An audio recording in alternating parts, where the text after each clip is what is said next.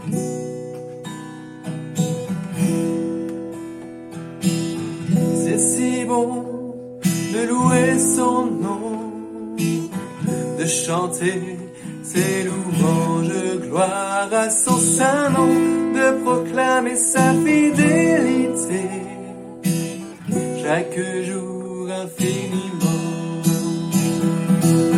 C'est si bon de louer son nom, de chanter ses louanges, gloire à son saint nom, de proclamer sa fidélité chaque jour infiniment. C'est si bon, c'est si bon de louer son nom, de chanter ses louanges, gloire à son saint nom, de proclamer sa fidélité chaque jour infiniment. La la la la la la la la la la la la la.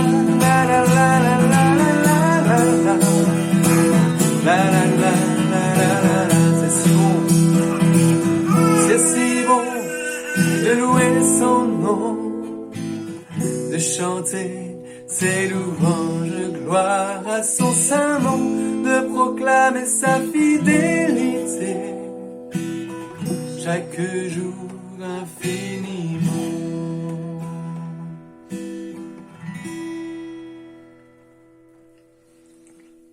Seigneur, qu'il est bon d'être dans ta présence et de louer ton nom.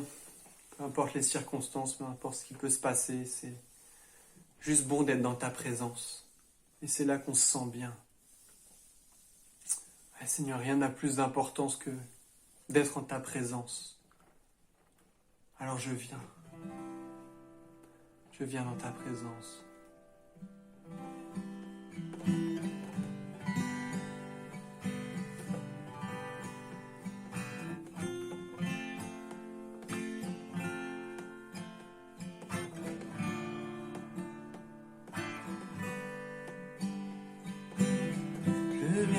Ta présence, Seigneur de l'univers, rien n'a plus d'importance, rien n'a plus de valeur. Je viens chercher ton cœur, trouver ta volonté, me tenir prosterné en chantant tes louanges. Ton nom est grand, ton nom est saint, ton nom est digne de louange. À toi l'honneur, à toi la gloire, à toi la puissance et la force.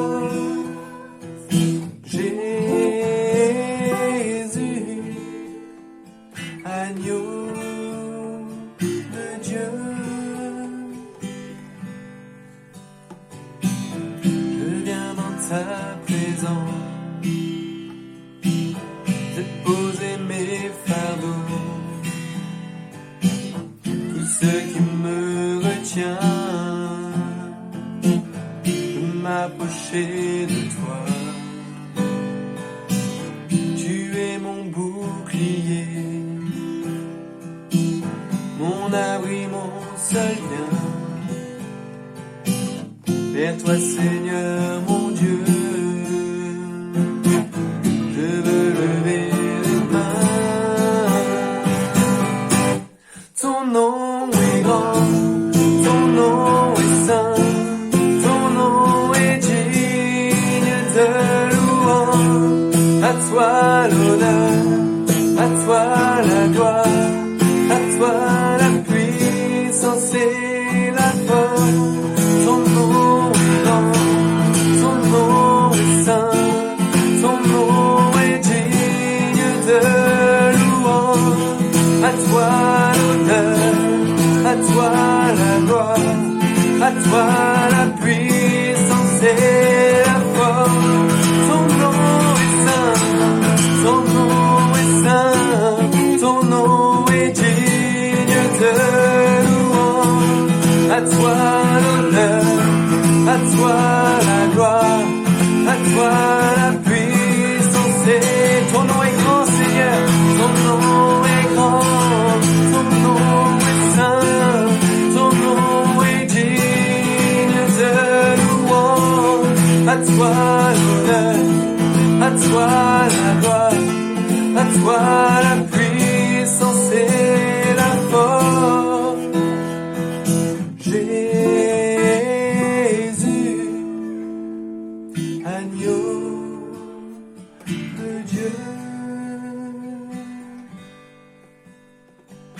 Jésus,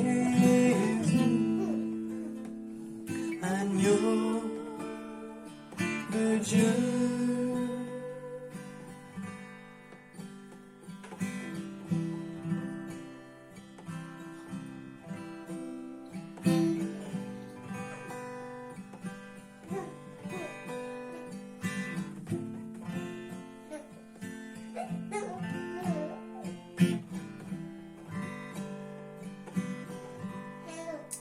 Ouais, Seigneur, ton nom est grand. Ton nom est saint, Seigneur, il est digne de louange. Qu'à toi revienne tout l'honneur, la gloire, la puissance et la force. À toi seul, Seigneur. Toute la gloire, Seigneur, te revienne. Ouais, Seigneur Jésus.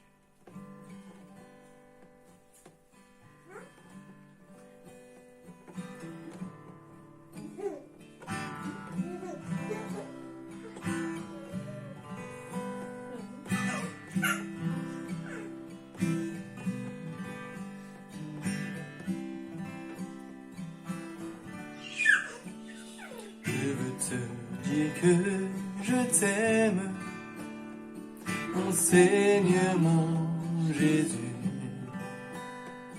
dans ton amour suprême, tu as pourvu pour mon salut. Je suis libre, je veux te louer, de tout mon cœur t'adorer.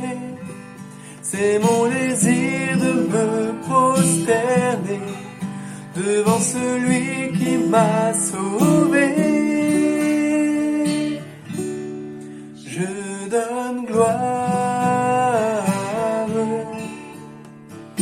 gloire, gloire.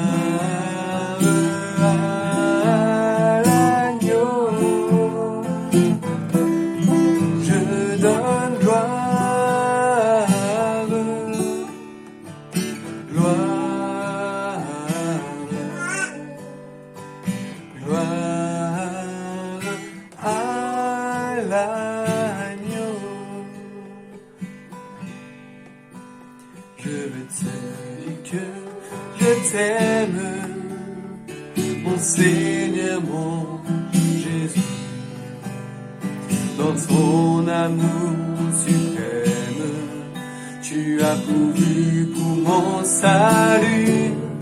Je suis libre, je veux te louer, de tout mon cœur t'adorer. C'est mon désir de me prosterner devant celui qui m'a sauvé. Je donne gloire,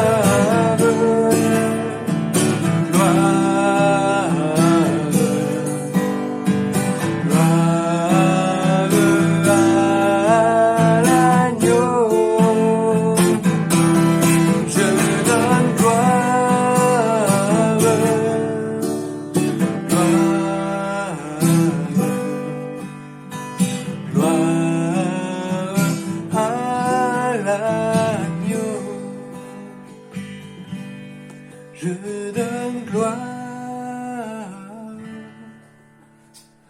Gloire, gloire à l'agneau. Je donne gloire, gloire, gloire à l'agneau.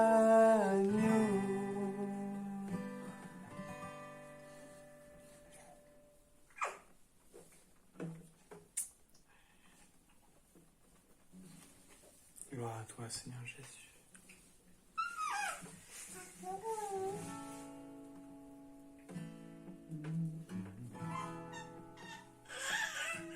Gloire au Sauveur, qui est mort mais qui est ressuscité pour nous.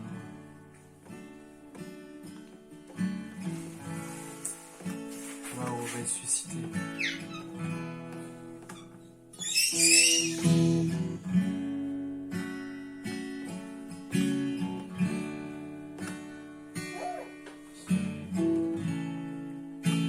Les étoiles ont pleuré, le soleil s'est voilé, car le sauveur du monde était tombé. Son corps sur une croix, son sang versé pour moi, sur ses épaules le poids de nos péchés.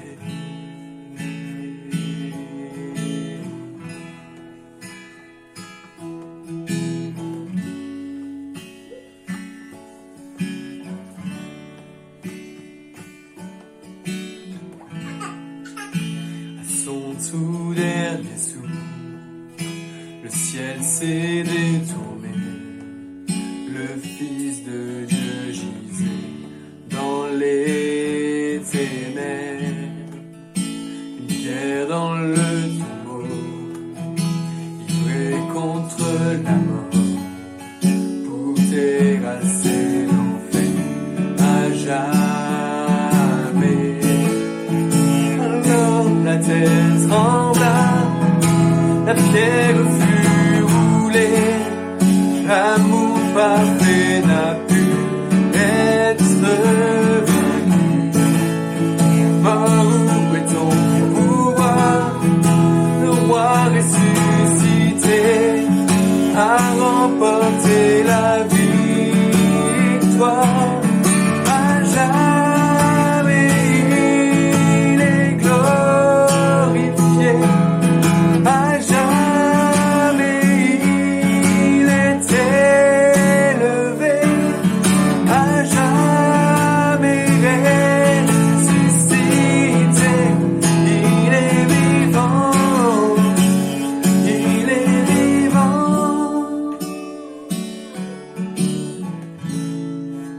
À son tout dernier souffle, le ciel s'est détourné, le Fils de Dieu gisait dans les ténèbres, guerre dans le tombeau, livré contre la mort, pour terrasser l'enfer à jamais.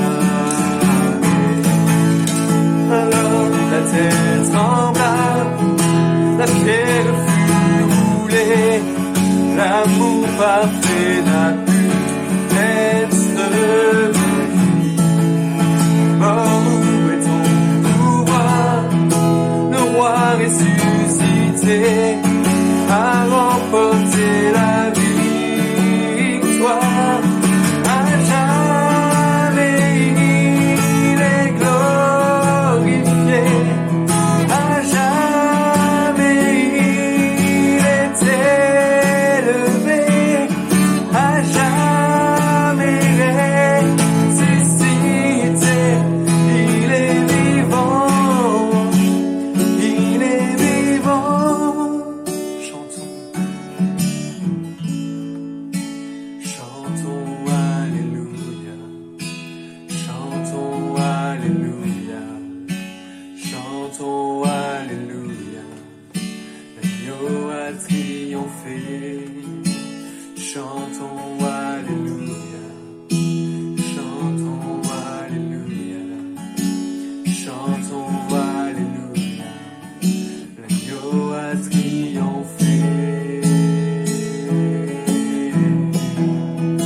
L'agneau a triomphé.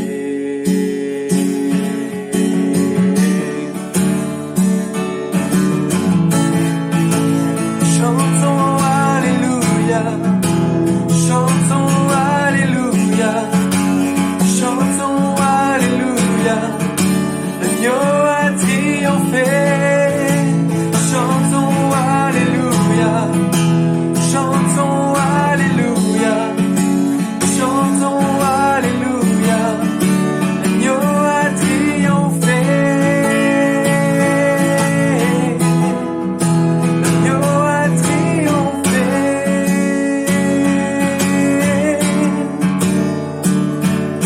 À jamais il est glorifié, à jamais il est élevé, à jamais ressuscité, il est vivant, il est vivant. À jamais il est glorifié, à jamais il est élevé, à jamais ressuscité, il est vivant, il est vivant.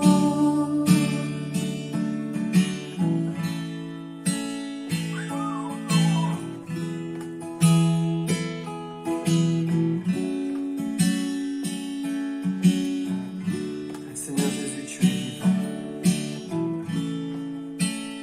Tu n'es pas resté sur cette croix, mais tu es ressuscité, Seigneur, pour nous. Merci pour cet amour, Seigneur.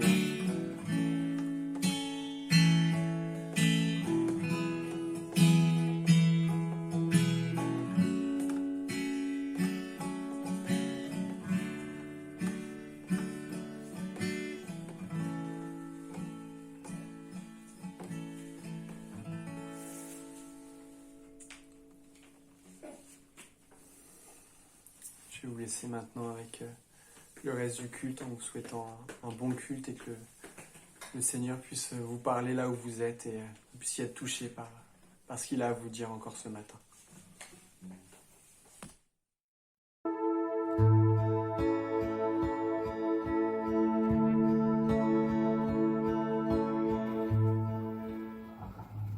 Bonjour, je suis heureux d'être avec vous ce matin pour partager la parole de Dieu. Ce matin, je voudrais partager avec vous ce que c'est la crainte de Dieu.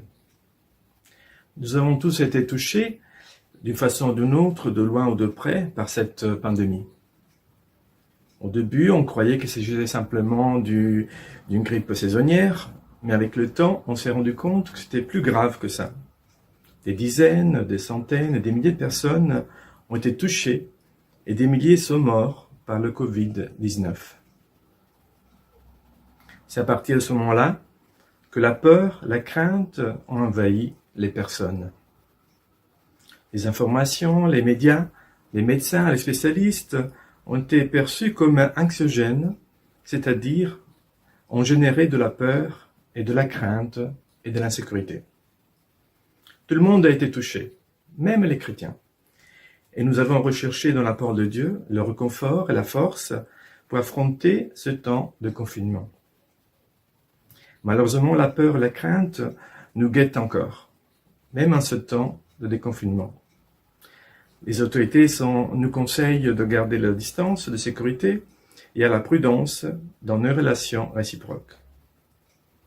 J'étais beaucoup touché par le témoignage de ce frère, responsable d'une grande église, qui a témoigné alors qu'il était entre la vie et la mort. Par cette épreuve, il avait appris l'humilité et la crainte de Dieu. Ce matin, je voudrais qu'on fasse un petit rappel de ce qu'est la crainte de Dieu.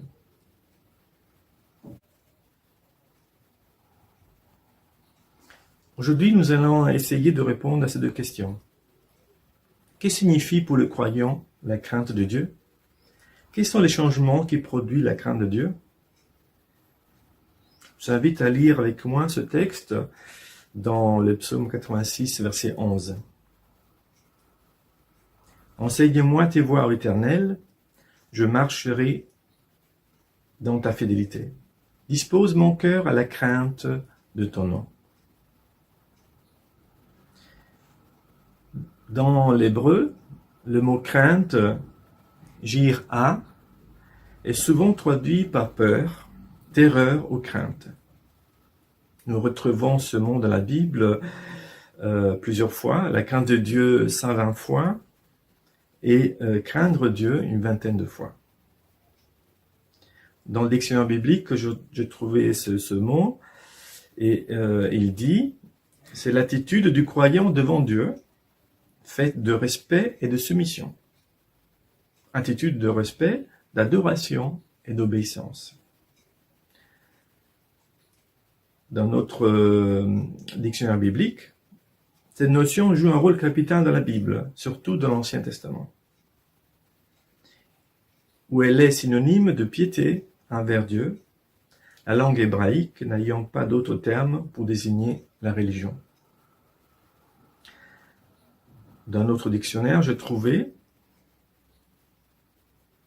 la crainte de l'Éternel au sens biblique n'est pas la peur qui pousse l'homme à fuir et à se cacher comme Adam après sa faute, Genèse 3. Elle est le sentiment religieux de la créature faible et misérable devant la puissance, la majesté, la sainteté de son Créateur. Sentiment d'une disproportion effrayante en même temps que d'une étroite dépendance. Voilà, ça c'est ce que j'ai trouvé dans plusieurs dictionnaires bibliques.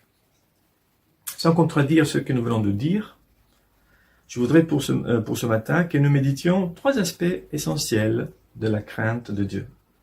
Le respect, l'honneur et l'amour. Premier point, la crainte, c'est le respect de Dieu. Respecter signifie le reconnaître ce qu'il est, l'adorer. C'est une attitude personnelle qui implique notre vie entière.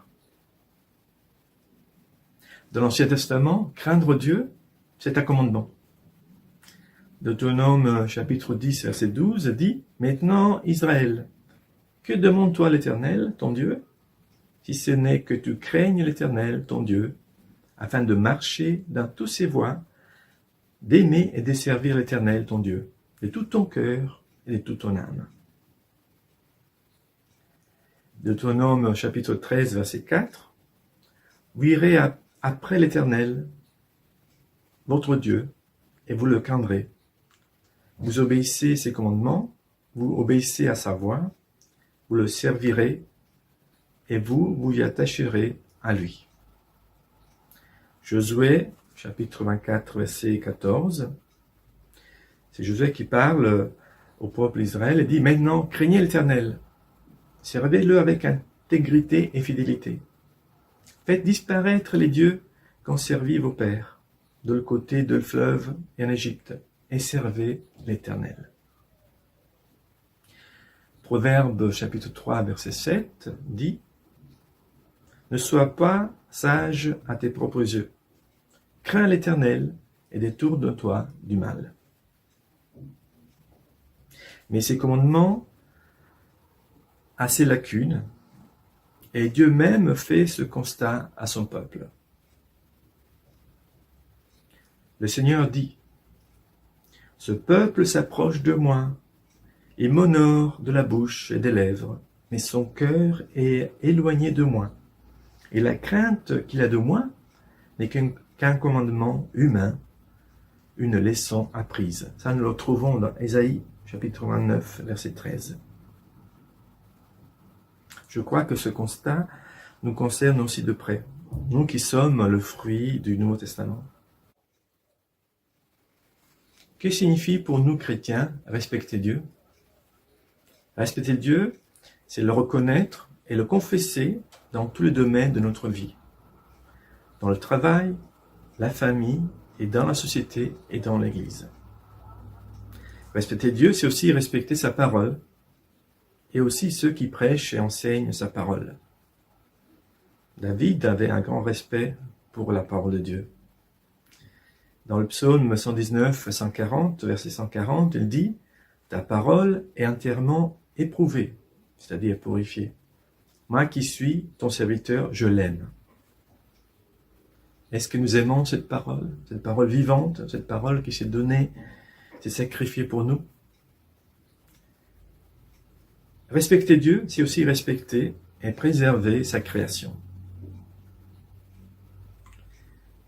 Est-ce que nous respectons ce que Dieu a créé autour de nous?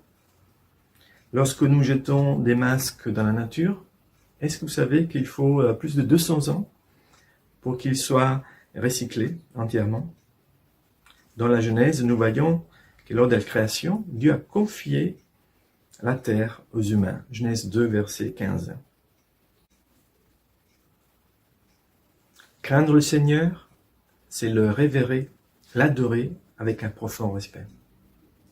Le culte à Dieu, c'est du sérieux, même si nous le faisons avec joie et enthousiasme.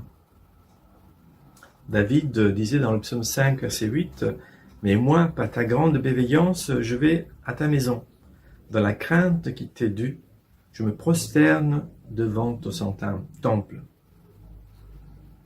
Dans notre version, le même verset dit, « Par ta grâce c'est fini, je peux entrer dans ta maison, en te révérant, en prosterner et t'adorer dans ton saint temple. » Donc avec un grand respect. Dans l'Apocalypse 14, verset 7, c'est écrit, il disait de voix forte, « Craignez Dieu et donne-lui la gloire, car l'heure de son jugement est venue. Et adorez lui qui a fait le ciel et la terre et la mer et leurs sources d'eau. »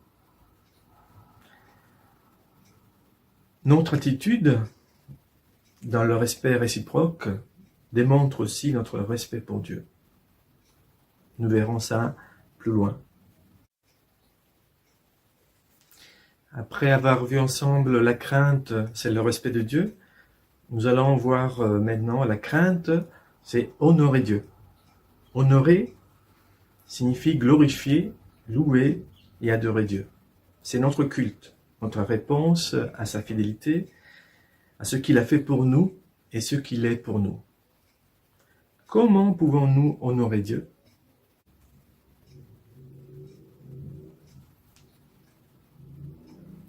Je vais vous lire donc Exode chapitre 1 à partir du verset 15 au verset 21. Le Pharaon leur donna cet ordre. Quand vous accoucherez les femmes des Hébreux et que vous aurez constaté le sexe de l'enfant, si c'est un garçon, mettez-le à mort. Si c'est une fille, laissez-le vivre. Mais les sages-femmes révéraient Dieu. Elles n'obéirent pas au Pharaon. Elles laissèrent la vie sauve aux garçons. Alors le Pharaon les convoqua et leur demanda « Pourquoi avez-vous fait cela? Pourquoi avez-vous laissé vivre les garçons ?» Les sages-femmes répondirent au Pharaon « C'est que les femmes des Hébreux ne sont pas comme les Égyptiennes. Elles sont pleines de vie. Avant que les sages-femmes arrivent auprès d'elles, elles ont déjà mis leur enfant au monde. » Dieu fit du bien aux sages-femmes. Et le peuple continua de se multiplier et devint extrêmement puissant.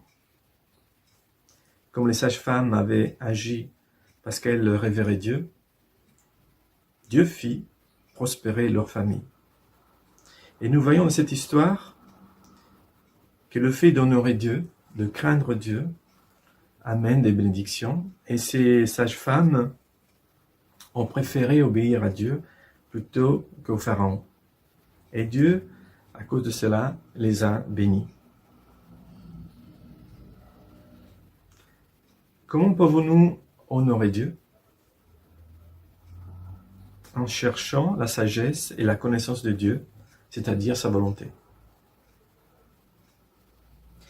Dans Job 28, verset 28, il écrit « La crainte du Seigneur, voilà la sagesse. S'écarter du mal, c'est là l'intelligence. » Dans le psaume 110, verset 10, est écrit « Le commencement de la sagesse, c'est la crainte du Seigneur. » Ils ont du bon sens, tous ceux qui s'en inspirent. Sa louange subsiste à jamais. Proverbe 1, verset 7, « La crainte de l'Éternel est le commencement de la science, ou de la sagesse. » Les insensés méprisent la sagesse et l'instruction. Notre moyen pour honorer Dieu, c'est de le glorifier à travers notre vie. C'est le but principal de l'homme. Actes chapitre 10, versets 34-35. Alors Pierre prit la parole et dit, « Maintenant je me rends vraiment compte que Dieu ne fait pas de différence entre les hommes.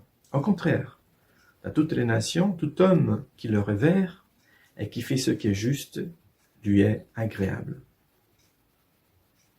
Et donc voilà le moyen pour honorer Dieu, c'est lui être agréable en le glorifiant avec notre vie.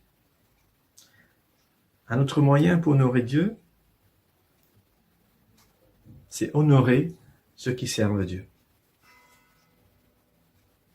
1 Timothée chapitre 5, versets 12 à 13, nous vous prions, frères, d'avoir de la considération pour ceux qui travaillent parmi vous, qui vous dirigent dans le Seigneur et qui vous exhortent. Ayez pour eux de l'affection à cause de leur œuvre, soyez en paix entre vous. Et plus loin, il dit que ces gens-là, ces responsables, ont droit à un double honneur.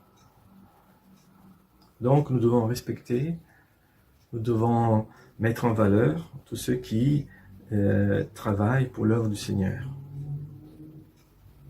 Je crois que le Seigneur veut nous parler ce matin. Et il veut nous dire, recherche la crainte de mon nom, glorifie-moi par ta vie, et je te donnerai la sagesse et le discernement pour ta vie.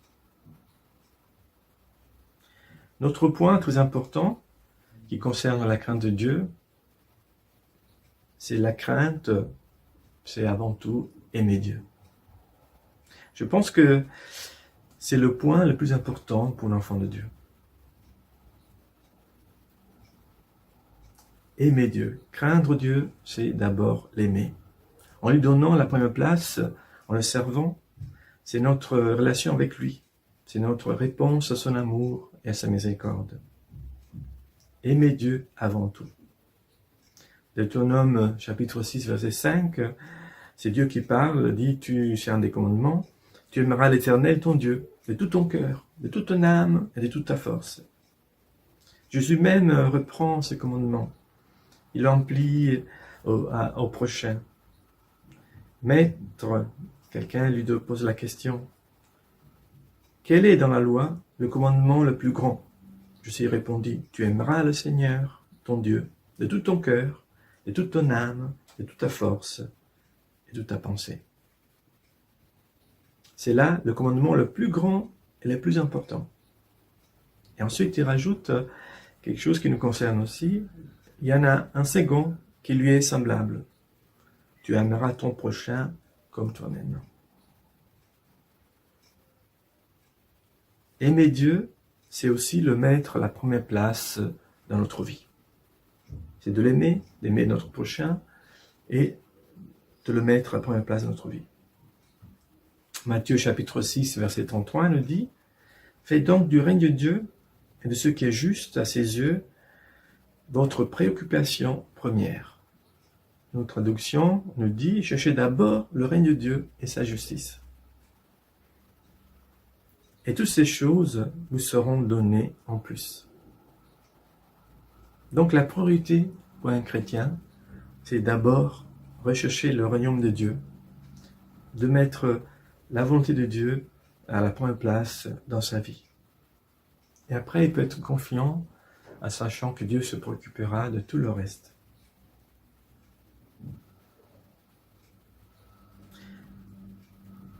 Une autre chose très importante, c'est que il n'y a plus de crainte pour les enfants de Dieu. Si nous mettons Dieu à la première place, nous n'aurons plus crainte. Dans Romains chapitre 8, verset 15, est écrit « En effet, vous n'avez pas reçu un esprit qui fait de vous des esclaves et vous ramène à la crainte. Non, vous avez reçu l'esprit qui fait de vous des fils adoptifs de Dieu. Car c'est par cet esprit que nous crions « Ab », c'est-à-dire « Père ». Donc pour Paul, si nous avons reçu cet esprit d'adoption, donc nous ne devons plus avoir crainte. Crainte de Dieu, crainte des circonstances. 1 Jean, chapitre 4, versets 18 à 19, c'est Jean, l'apôtre, qui écrit « Il n'y a pas de crainte de l'amour, mais l'amour parfait bannit la crainte. Car la crainte implique un châtiment, et celui qui craint n'est point parfait dans l'amour. Pour nous, nous aimons, parce que lui nous a aimés le premier. » Donc je vais le relire. 1 Jean chapitre 4, versets 18 à 19. « Il n'y a pas de crainte de l'amour, mais l'amour parfait bannit la crainte. Car la crainte implique un châtiment, et celui qui craint n'est point parfait dans l'amour. Pour nous, nous aimons, parce que lui nous a aimés le premier. » Peut-être ce matin, tu as la crainte dans ton cœur, de la peur pour ta vie ou pour ton avenir, mais sache que Dieu peut faire disparaître toute crainte car il t'aime. Et donc tu peux lui faire confiance ce matin. Et tu peux le demander ce matin de te remplir de son amour. Ceux qui craignent le Seigneur reçoivent aussi des magnifiques promesses. Je ne voudrais pas vous les lire tous. Il y en a beaucoup. Promesses de bonheur, de santé, de longue vie, des bénédictions étendues jusqu'à la postérité, l'amitié, la bonté, la protection de l'Éternel, etc. Juste un petit exemple, Psaume 25, verset 12. « Quel est l'homme qui craint l'Éternel? L'Éternel lui montre la voie qu'il doit choisir. » Il y en a plein de versets avec ces promesses. En résumé, voici les 3 aspects importants de la crainte de Dieu. La crainte de Dieu, c'est le respecter, c'est-à-dire le reconnaître pour ce qu'il est, l'adorer. C'est une attitude personnelle qui implique notre vie entière.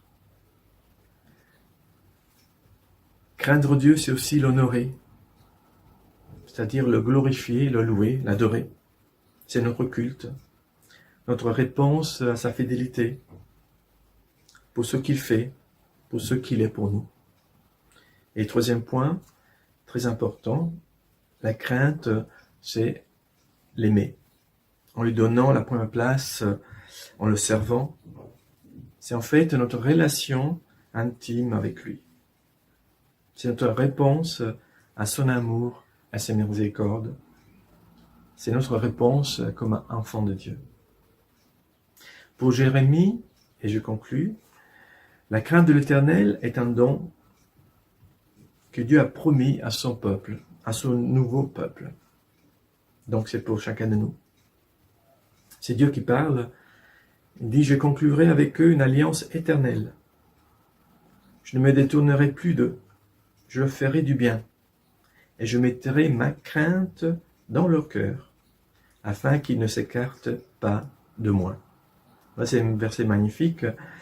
Et j'espère que chacun de nous a ce désir vraiment de craindre l'Éternel, de recevoir ce don qu'est la crainte de l'Éternel dans son cœur, et pour lui être agréable toute notre vie.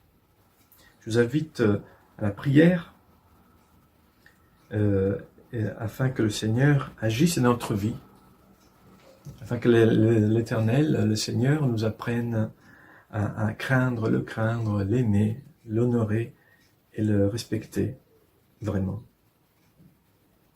Prions. Seigneur, c'est avec un grand respect que nous venons devant toi. Seigneur, nous voulons te dire que nous t'aimons, que tu es la personne la plus importante dans notre vie. Et nous voulons, Seigneur, t'honorer à travers notre vie, à travers notre service. Seigneur, nous voulons te dire que nous t'aimons. Nous voulons te dire que tu es la première place de notre vie. Seigneur, nous voulons rechercher ton royaume. Nous voulons le proclamer, l'annoncer autour de nous. Parce que tu es un Dieu qui s'est donné pour chacun de nous. Tu es la parole vivante de Dieu qui est descendue sur terre et s'est donnée pour chacun de nous. Oui, Seigneur, ce matin, comble-nous de ta sainte crainte. Comble-nous de ton amour. Et permets-nous, Seigneur, de vivre cette crainte avec passion, de vivre cette crainte avec l'aide de ton esprit. Seigneur, merci et pardonne-nous de nos faiblesses. Pardonne-nous si nous laissons souvent submerger par la peur, la crainte des choses qui nous entourent. Aide-nous, Seigneur, à chaque instant d'avoir les yeux fixés sur toi, à avoir les yeux fixés sur ton amour, sur ta grâce et ta bonté. Amen. Que le Seigneur vous bénisse et à bientôt.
Frères et sœurs, bonjour. Nous sommes heureux de vous accueillir encore ce matin pour de vous accueillir ce dimanche matin pour ce moment de Sainte Seine. Donc nous allons lire 3 versets. Le premier verset 1 Jean chapitre 4, verset 4, Luc chapitre 10, verset 19, et le troisième c'est 1 Jean chapitre 5, verset 4. Et c'est Julien qui va nous lire ces 3 versets. Merci. Alors, je lis 1 Jean 4, 4. Vous, petits enfants, vous êtes de Dieu, et vous avez vaincu les faux prophètes, car celui qui est en vous est plus grand que celui qui est dans le monde. Luc 10, 19. Voici, je vous ai donné le pouvoir de marcher sur les serpents et les scorpions, et sur toute la puissance de l'ennemi, et rien ne pourra vous nuire. Et pour finir, 1 Jean 5, verset 4. Parce que tout ce qui est né de Dieu triomphe du monde, et voici la victoire qui triomphe du monde, c'est notre foi. Amen. Amen. Ok. Au regard de ces 3 versets, nous réalisons que nous avons revêtu une vie extraordinaire en Christ. Et le contraire aussi est très très évident. C'est-à-dire, si nous n'avons pas Christ, nous avons simplement une vie ordinaire. Donc, nous trouvons donc notre réconfort dans cette vie naturelle à laquelle nous sommes appelés à vivre. La Bible nous dit aussi dans un autre passage que si nous avons la foi, nous pouvons déplacer les montagnes. Et tout cela nous montre vraiment que notre vie en Christ est très très extraordinaire. Et nous le voyons, ce ne sont pas des fables, c'est des choses, c'est des choses vraies, c'est des choses vécues, parce que Jésus lui-même, quand il était sur la terre, sa vie tout entière et son ministère ont été une démonstration absolue de la justice de Dieu et de la domination des esprits. Il n'était pas soumis à la corruption de ce monde. Donc cette vie triomphante de Christ sur la terre est notre exemple à suivre, car nous sommes de la même nature. Nous devons mener une vie victorieuse.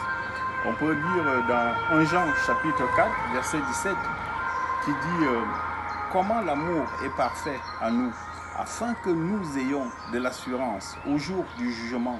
Tel il est lui, tel nous sommes aussi dans ce monde.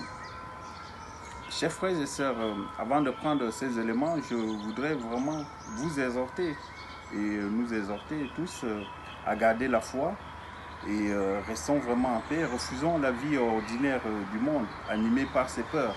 Christ est vivant et son œuvre est vivante dans nos vies. Et par conséquent, rien ne doit et rien ne peut nous abattre.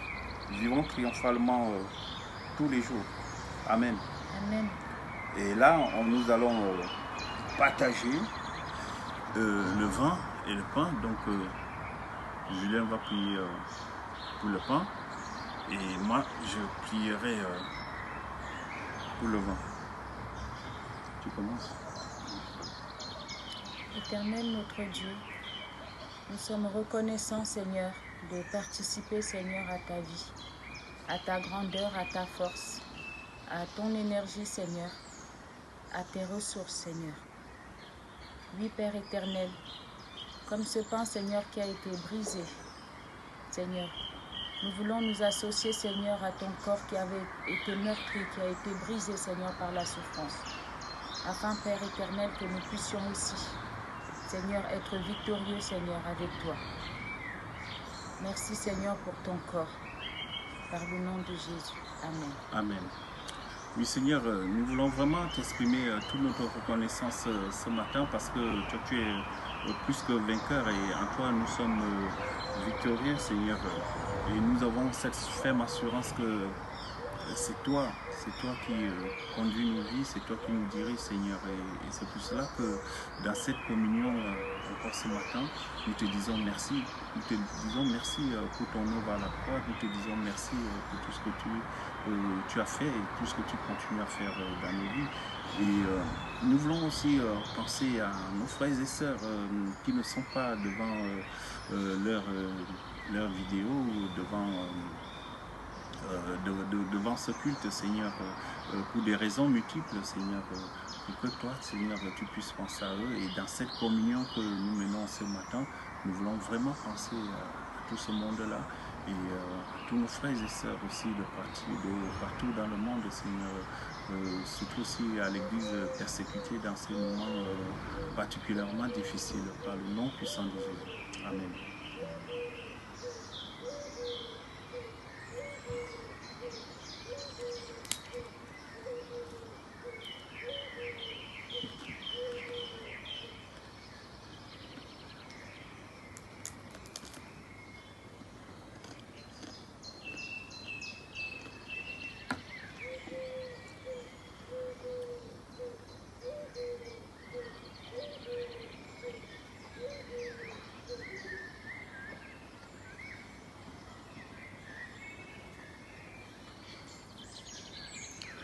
Que Dieu vous bénisse et bon dimanche à tous et à toutes.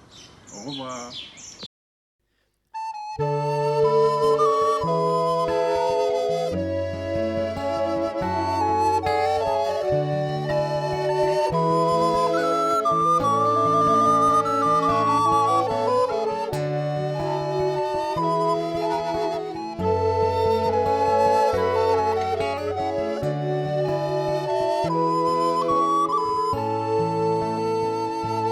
Je suis seul sur le chemin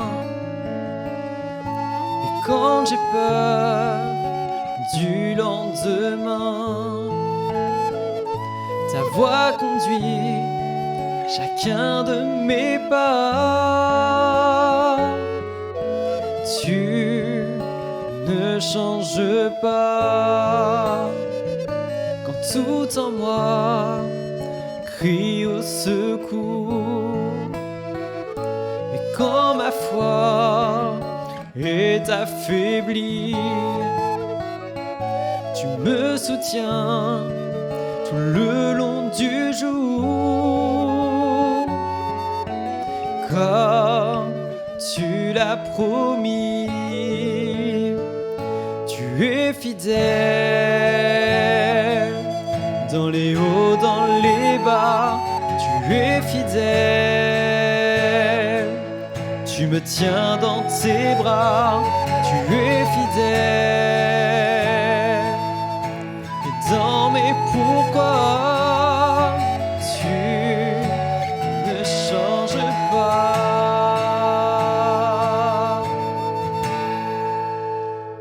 Si je m'égare et si je tombe, si je traverse la vallée de l'ombre, ta voix conduit chacun de mes pas. Tu ne changes pas, non, non. Si la douleur brise mon âme, si le malheur éteint mon espoir, tu me soutiens tout le long du jour. Comme tu l'as promis, tu es fidèle. Dans les hauts, dans les bas, tu es fidèle. Tu me tiens dans tes bras, tu es fidèle. Dans mes pourquoi, tu ne changes pas.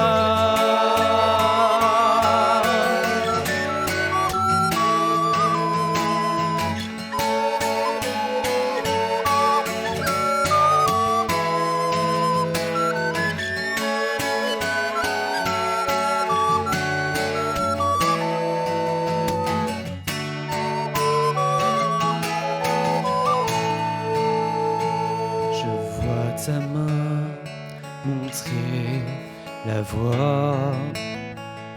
Je sais que tu ne failles pas. Ta promesse apaise mon âme. Tu ne changes pas. Je vois ta main montrer la voie. Je sais que tu ne failles pas. Ta promesse apaise mon âme. Tu ne changes pas.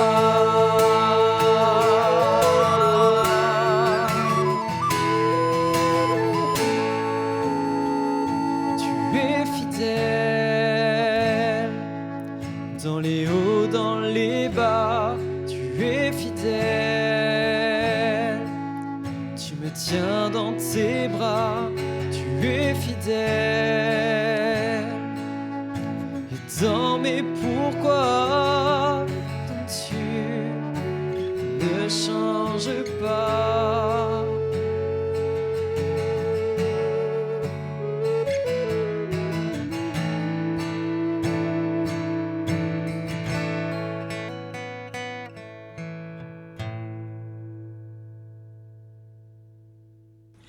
Merci à la famille FA pour ce temps de Sainte Seine partagé. Nous n'avons pas encore la date de reprise pour le culte dans nos locaux, mais nous devons déjà nous y préparer. Et en particulier, nous devrons respecter les gestes barrières. Et il y en a un qui nous est très cher. Vous connaissez, le saint baiser.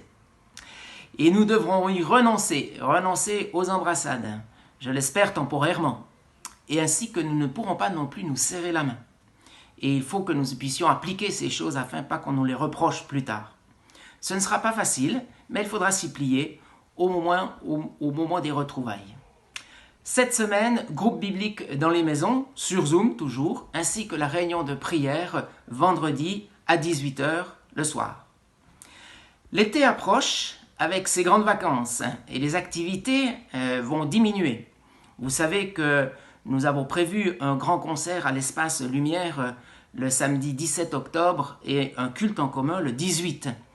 Et à ce jour, nous ne savons pas si nous pourrons maintenir ces deux manifestations. Et j'aimerais vous solliciter votre prière parce que nous allons devoir prendre une décision définitive d'ici la fin juin. Et nous voulons demander vraiment à Dieu de nous éclairer et que notre réponse soit vraiment celle conduite par le Seigneur.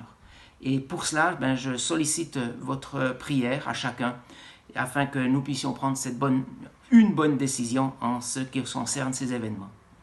Et j'aimerais terminer notre culte par vous lire quelques versets encore d'un psaume, comme on l'a fait au début, mais le psaume 67, et je vous lis quelques versets qui servira de bénédiction. Que Dieu nous fasse grâce, qu'il nous bénisse, qu'il nous regarde avec bonté, afin que sur la terre, on reconnaisse comment tu interviens, et que chez tous les peuples, on voit comment tu sauves.